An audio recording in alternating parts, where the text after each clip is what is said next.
Welcome back. ఖమ్మంలో సంచలనం సృష్టించిన బట్టల దుకాణంలో పేలుడు కేసును పోలీసులు ఛేదించారు. అది అనుకోకుండా జరిగిన ప్రమాదం కాదని పక్కా పథకం ప్రకారం జరిగిందేనని తేల్చేశారు. నర్సంపేటకు చెందిన శ్రీనివాస్ బట్టల వ్యాపారంలో నష్టాలు రావడంతో తన కన్నింగ్ బ్రెయిన్ కి పదును పెట్టాడు. ఓ మాస్టర్ ప్లాన్ వేసి పోలీసులకు అడ్డంగా బుక్ అయ్యాడు. న్యూ ఇండియా ఇన్సూరెన్స్ లో స్టాక్ కి 99 లక్షలు, ఫర్నిచర్ కి 20 లక్షలకు ఇన్సూరెన్స్ చేయించాడు. ముందుగా వేసుకున్న ప్లాన్ ప్రకారం షాప్ లో ఉన్న సామాగ్రినంతా గుర్రాలపాడులోని తన ఇంటికి షిఫ్ట్ చేశాడు. ఆ తర్వాత షాప్ లో పెట్రోల్ పోసి షార్ట్ సర్క్యూట్ తో ప్రమాదం సృష్టించాడు. దీంతో పేలుడు సంభవించి షాప్ పూర్తిగా మంటలకు ఆహుతైంది. ఈ ఘటన తర్వాత శ్రీనివాస్ డ్రామాను రక్తి కట్టించాడు. మంటలకు శ్రీనివాస్ కు గాయాలు కూడా అయ్యాయి. ఈ ఘటన కేసు నమోదు చేసిన పోలీసులు బాధితుడు శ్రీనివాస్ చెప్పిన వివరాలపై సందేహించారు.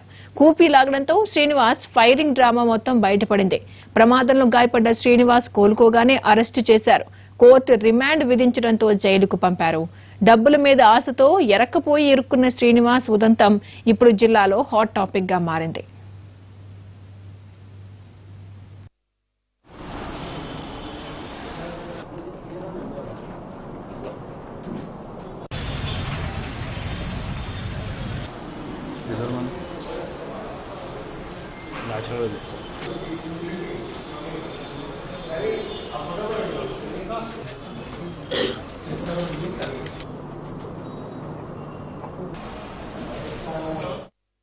నైట్ అర్ధరాత్రి అందరూ నిద్రపోయే సమయంలో కింద షాపులో మొత్తం కూడా ఫర్నిచర్ మీద పెట్రోల్ పోసేసి మగ్గుతో ఆ తర్వాత దాన్ని నిప్పిపెట్టడానికి ఇతను అగ్గిపెట్టె మర్చిపోయినందున కౌంటర్ దగ్గరలో ఉన్న ప్లగ్లో ఒక ఎలక్ట్రిక్ వైరు సిల్క్ వైర్ పెట్టేసి ప్లస్ మైనస్ని కలిపి స్పార్క్ తీసుకొచ్చి దాన్ని కాల్చని ఉద్దేశించిన ఆ విధంగా స్పార్క్ వచ్చేట్టుగా చేయడం జరిగింది.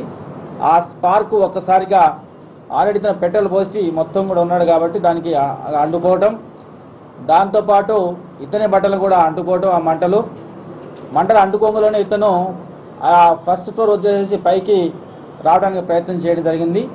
అయితే ఈ లోపునే మొత్తం కూడా పెట్రోల్ అంతా పోసి ఉండటం, లోపల చెక్క ఫర్నిచర్ కావటం, అలాగే బిల్డింగ్ కూడా రాఫ్టర్స్ వుడెన్ రాఫ్టర్స్ కావటం అందుకొని ఒకసారిగా బిల్డింగ్ మొత్తం కూడా కూలిపోవడం జరిగింది. ఆ కూలిపోయిన క్రమంలో ఇతను అప్పటికే 2వ ఫ్లోర్ మీదకి వచ్చేసి బిల్డింగ్ కూలిపోయినప్పుడు అందులో మళ్ళా ఇరుక్కుపోవడం జరిగింది. ఈ సంఘటనకు సంబంధించి ఎవరైతే ముద్దాయి ఉన్నాడో దేవండ్ల శ్రీనివాస్ని ఈ రోజున అతన్ని మన 1 టౌన్ సిఐ గారు తీసుకొచ్చి ఇంట్రాగేట్ చేయగా విషయమంతా బయటికి రావడం, తద్వారా మిగతా విషయాలని సాక్ష్యాన్ని కూడా సేకరించి అతన్ని ఇవాళ అరెస్ట్ చేసి కోర్టులో ప్రొడ్యూస్ చేస్తా ఉన్నాము.